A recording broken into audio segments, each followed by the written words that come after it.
UFC Fight Night 266 just wrapped up, and we're going to go through every one of these fights, giving a brief breakdown and recap of what went on. I did pretty good in my predictions. Honestly, every one I got wrong was either a close split decision or a 29-28 decision, except one, which shocked me. One of the judges gave a ridiculous scorecard. But nonetheless, I went 9 for 13, about 70%. We'll take that, especially with the card when these fights were so close and kind of hard to know exactly what was going to go on, who was going to show up, who was going to perform. But yeah, anyway, starting with Klaudia Sygula versus Priscila Cachoeira. I went with Klaudia Sygula. She ends up winning this one in a 3-round decision. Still never going to prick Priscila Cachoeira. So don't. Next up, we got Muin Gafurov versus Jakub Wiklacz. Jakub Wiklacz actually ends up snatching a decision in the final a submission in the final second of the third round. Final second. It wouldn't have mattered either way, but it matters for him because now he gets an extra $25K for getting a finish, which is unreal. Like, how do you not celebrate that? But I believe I checked out the judges' scorecards. They both had it going to Jakub Wiklacz anyway. I think they had him winning the last 2 rounds. And basically exactly what I said, he was going to get the better of the scrambling, the better of the grappling, and just doing more on the ground. And that ended up how he won this fight. So snatches up a submission, gets extra money. Good for him. Next up, we got Wang Cong versus Eduarda Moura. I went with Moura on this one, which was clearly the wrong pick. Look at those strike totals and tell me why the hell did I pick Eduarda Moura. I honestly just thought she looked bigger and stronger, but Wang Cong gets one done. She just simply had a clear round 1 and round 3 win.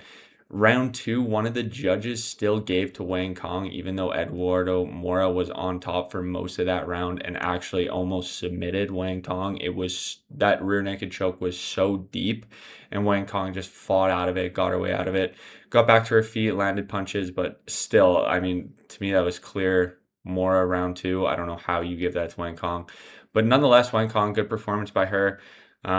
She just landed better takedowns and did more with the takedowns was a big thing that I took away from that. But yeah, clear decision for Wang Cong. She's pretty good. I think we should move her up. She's feisty, man. Like, she wants to win. So good to see in the women's MMA. Next up, we got Javid Basharat versus Gianni Vazquez. Gianni Vazquez making his UFC debut, and I ended up picking him just because, I don't know, sometimes I just didn't trust Javid Basharat, but he looked pretty good. It was close, 29-28 for sure. Javid Basharat winning round 1 and round 3, losing round 2. Gianni Vazquez got a pretty nasty knockdown in round 2, yeah, and ended up tying it up going into the third round. It was close, but Basharat, just with that experience, recognized that he was getting the better of the grappling, took him down, controlled him, beat him up on the ground. Vazquez is nasty on the ground, though. Like, every time he got taken down, he was working to get back to his feet as quick as possible, threatening submissions the entire way. But yeah, I mean, I don't know why I didn't rate these Basharat brothers. I know for next time they're a little better than they lead off. But yeah, Javid Basharat gets this one done, 3-round decision. Still a close fight, though. I think it's good debut performance for Gianni Vazquez. I was getting worried at this stage of the card because this was like the 3rd pick in a row I got wrong. Close fight, but here's the thing. Bruna Brazil just didn't throw enough strikes in round 2 and round 3. I don't know. She got caught with a punch that affected her eye, and she immediately was rubbing it. It wasn't a poke; it was a punch, and she was super uncomfy with what was going on there. But she looked good in round 1, was landing the better shots. Souza was walking her down, but Bruna Brazil was still just piecing her up. And then round 2, that eye punch landed, and she just never really looked the same. She looked always on the back foot, kind of moving away. At borderline, at some points, running away from Souza. It was a close round 3. I feel like you maybe could have gone either way, but I did have it. Souza And again, Bruna Brazil with the Fighting Nerds just losing. She is single-handedly bringing down their record in the UFC. It's kind of funny to see. Not a great fight, though. Not a great fight. Kevin Souza gets that unanimous decision, 29-28. All right, next up we got Nikolay Veretennikov versus Niko Price. I had Veretennikov winning this by knockout, pretty clear. And it was pretty nasty. I mean, Veretennikov... I was worried when Niko Price was walking in because his coach was hitting him, not punching him, slapping him across the face. I'm like, oh my God, you might chin him. You might chin Niko Price before he even gets in the ring. But anyway, Veretennikov just walks him down. This guy's going to get chinned too eventually. He leads his punches with his head. And eventually he's going to get countered, probably pretty badly. But nonetheless, Niko Price couldn't find it. Veretennikov walks him down, gets him up to the cage. Really nice mix-up of the strikes in here. He lands big knees in the clinch, big overhand punches, and then eventually a knee to the throat. More punches, and Niko Price goes out standing up. It was clear as day stoppage. Niko didn't like it. I think he was the only one on the planet that had something to say about that stoppage. But yeah, good performance by Nikolay Veretennikov. He gets this one done over a washed Niko Price. I like Niko Price, but it might be due. It might be time for his own good to maybe step away. Next up, we got Alex Morono versus Daniil Donchenko. I had Donchenko by clear first round KO. Didn't get the KO, but damn, was it ever close. It was so close. He put everything into trying to get Morono out of there in the first round. I don't know how it wasn't stopped. I feel like some refs may have stopped that fight. I don't know who it was. I kind of forget. Who was reffing that fight. But nonetheless, Alex Morono's a tough guy, man. He stood in there. He took those punches. And he came back and he landed some good shots. But those leg kicks just... Oh, he couldn't. He wears like a knee compress on his lead leg. I think he fights out of Orthodox. Out of Orthodox. And I think so. And his lead leg had a knee compress on it, and it was just getting banged up. And it just looked like, why are you wearing that? What is that doing for you? It just looks like it's a target for Donchenko to just smash that thing. So he was suffering badly from those leg kicks. His movement was gone. I had probably a 10-8 in the first round for Donchenko, but Morono gets up bloody as hell, spits blood out of his mouth, and just starts throwing, spinning elbow. Didn't land, but... I mean, it was close to landing. It might have clipped him a bit, but no. But I feel like Alex Morono with this performance probably saved his UFC career. I feel like if it was a stinker and he did get knocked down round one, he was likely going to get cut. But just with that dog he showed coming out of the first round, walking him down, spraying blood, not really giving a shit, dealing with those leg kicks in a way that's just like dealing with the pain. I feel like he probably earned himself another fight here. But anyway, it was a clear 30-27, even a 30-26 if you give Donchenko a 10-8 in round one. So he gets this one done. Next up, we're moving up to the main card. Dustin Jacoby, our boy, the crafty man himself, Dustin Jacoby. He knocks out Julius Walker. And I don't know if Walker is borderline dumb, but what are those massive energy draining, pick the guy up on my shoulder, slam him down, takedowns doing for you? What are they doing for you? He was gassed in round two because he picked Dustin Jacoby up like 3 or 4 times and slammed him down. And Dustin Jacoby just literally got right back up. It did nothing. It barely even got Julius Walker in a better position. It just seemed like he was trying to flex. Like, yo, look at this. Boom, slam, boom, slam. Sure, you won round one, but how the hell are you going to win the rest of the fight when you're absolutely gassed? I don't know why he did that. Why he did that multiple times. I think it's just an experience thing. He's probably like, okay, damn, like, yeah, I got those takedowns for a second, but now I have to do it again, and I'm gassed by round 2, and I'm getting knocked out bad by Dustin Jacoby. Yeah, I mean, Dustin Jacoby, good performance by him. Let's move him up, man. This is Dustin Jacoby title shot time. No, he still has a long way to go, but probably a top 15 fight. I think he's on a 3-fight win streak, all by KO. He's looking good. He's looking tight. So let's get him up into the top 15. Next, we got Jean Matsumoto versus Farid Basharat. This was a close fight, man. This was a close fight. I took Jean Matsumoto, beating Farid Basharat just by the grittiness, being able to walk him down, walk him through those punches. And that's kind of what happened, man. I honestly had this fight scored towards Jean Matsumoto. I had him winning round 2 and round 3. I had Farid Basharat winning round 1. And it's almost exactly how I said. Farid Basharat was probably going to pick him apart from the outside, and Jean Matsumoto is just going to walk him down. Farid Basharat not having the big punches that are going to slow down Matsumoto's pressure. Matsumoto's just going to land the better shots inside the boxing range. And that's pretty much what happened. I think what happened, it was a split decision, by the way. So on one of the judges' scorecard, Matsumoto got it. But I think what kind of sucked for Matsumoto is he got taken down in the last 10 seconds of round 3. And it was a very, very, very close round 3. Slim margins, and he ends up at the end of the fight being on bottom. And that's never a good look, especially when the fight and the round has been so close. So I feel like that probably swayed the judges one way or another. I thought they both looked good. It was a decent fight, can't even lie. Matsumoto just didn't do enough, ended up on bottom in the last seconds of round 3, and that's, I feel like, what swung the judges toward Basharat. So, I mean, these Basharat bros get 2 wins tonight. I guess next time I'm still not going to pick them, to be honest. I think they're going to get chinned still. Just with sharper strikers next time, I'm not trusting these guys. Okay, nonetheless, we move up. Mikhail Oleksiejczuk versus Marc-Andre Barreau.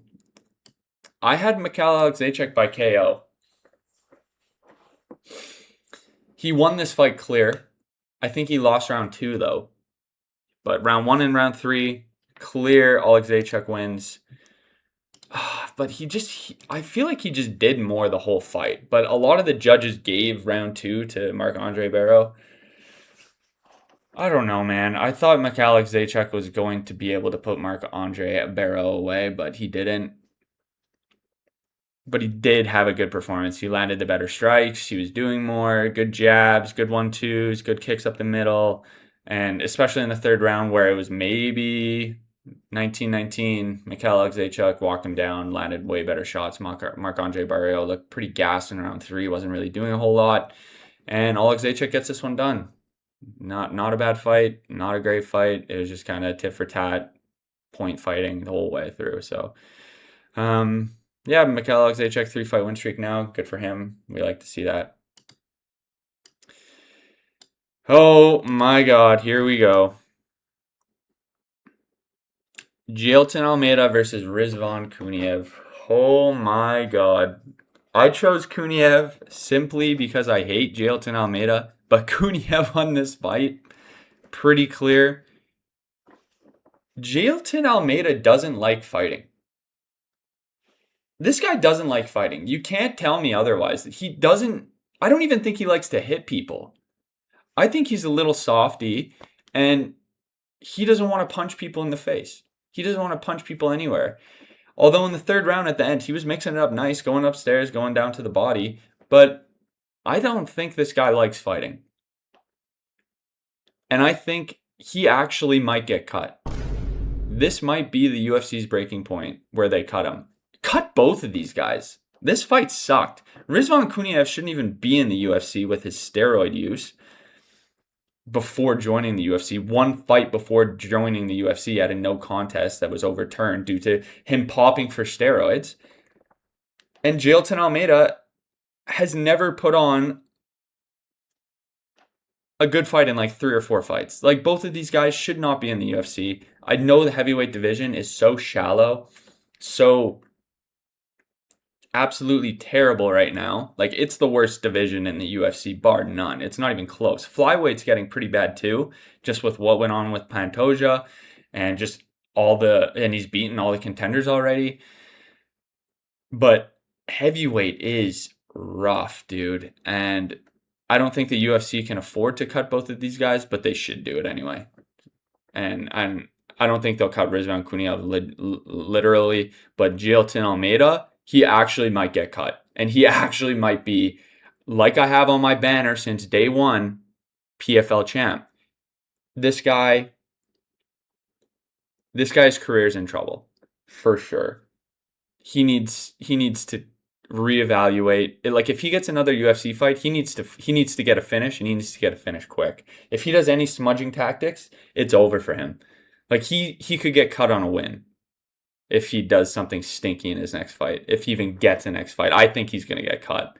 But nonetheless, fuck both of these guys. I hate watching them fight. And I hope they both eventually get cut from the UFC. They're not going far. They're not even close to top 5 level in the heavyweight division, which is like your Cyril Gans, your Tom Aspinalls. Who cares? I don't even care. Okay. Anyway, good for him. Rizvan Kuniev gets it done. Decision. I got that right. Kyoji Horiguchi versus Amir Albazi. Exactly as I predicted, man. Amir Albazi's ring rust was evident. Look at this guy. He threw 75 strikes. Attempted. He only landed 20 in a full 15-round fight. This guy looked like he was scared to let his hands go, man. He was not throwing anything. The ring rust was clear as day. He took a decent amount of damage, too. He almost got knocked down a few times. I don't know if they give him... There was a few times where I was like, no. They didn't give him any knockdowns, but it was close. It was close. He was like wobbly, full chicken legs at one point. Full-on chicken legs at one point. And, yeah, you could just see that ring rust was evident, man. He was so hesitant in that octagon. He was hesitant to throw his strikes. He was hesitant to initiate the grappling. I expected him to get better of the grappling, but he never set up his takedowns. He would just and he never got any either, I don't think. 0 for 7. Horiguchi's takedown defense was solid. He's in that half-bladed stance, not full-bladed like Stephen Wonderboy Thompson, but kind of halfway there. And he's so jumpy. He's so quick, man. He was dashing in and out constantly with his punches, just in and out of the pocket, piecing Amir Albazi up. His left hand, he was in orthodox, and his left hand, overhand left, landed every time he threw it. And Amir Albazi literally had no answer. He didn't throw any strikes to try to counter. He didn't initiate a takedown to try to get out of these positions. He was just eating punches. He took some damage, which is so bad for him because he's been out for so long. He's probably going to be he took enough damage to probably sit out another 3 or 4 months. He can't get right back in there. And man, this guy's career is just getting away from him. It's kind of sad. You feel for the guy because he was an up-and-coming prospect. He looked good, although I think he robbed Kai Kara-France. Don't get me wrong. I don't even think he should have been as highly ranked as he was. Now Kai Kara-France is retired. It sucks to see for Amir Albazi, but anyway, good performance by Kyoji Horiguchi. Let's keep him moving. I mean, I think he just broke a top 6 in flyweight division, 2 fights into his UFC career. Top 5 opponent next, right? Gotta be. Let's get this guy going. Good performance from him. Oh my God, yeah. Vinicius Oliveira, I got this fight right too. Because how could you not choose Mario Bautista when this guy is standing like this? You can tell. This guy looks like a cartoon character, bro. And I can't think of who it is, but he looks like a cartoon character. And he was not good in this fight. Mario Bautista just simply took him down, kept him there, had the way better scrambles, and Oliveira completely gassed after the first round. He was done. Mario Bautista's finish was so smooth, though. I mean, this guy takes him down, immediately snatches the back, gets on top, flips around, gets him on top into a crucifix, smashing elbows, smashing punches. Vinicius Oliveira is freaking out, warranted. Nice hip thrust, kind of slides out of it. Mario Bautista immediately snatches up his arm, threatens a Kimura. Vinicius Oliveira is panicking, trying to defend that. Turns his back into him. Mario Bautista instantly scrambles, gets around, boom, rear naked choke. Oliveira tapped instantly. instantly. Like, that was high stress for him. He was just getting elbowed to the head, immediately into, oh my god, I'm in a Kimura, immediately into, oh my god, I'm getting rear naked choked. Like, it was sick. It was one of the smoothest transitioning submissions I've ever seen. Not even kidding. Beautiful performance by Bautista. If you picked Vinicius Oliveira, I don't know. Did you not watch Bautista against Umar? Like, this guy's good, man. And I think we keep moving him up. But hell yeah, that was a decent card. It wasn't bad. I mean, for an Apex Fight Night, we'll take it. We'll take what we can get. Hell yeah, man. 9 for 13. I'll take that. I mean, again, the ones I got wrong, 29-28 decisions. So, it's what it is. And yeah, man, that's it.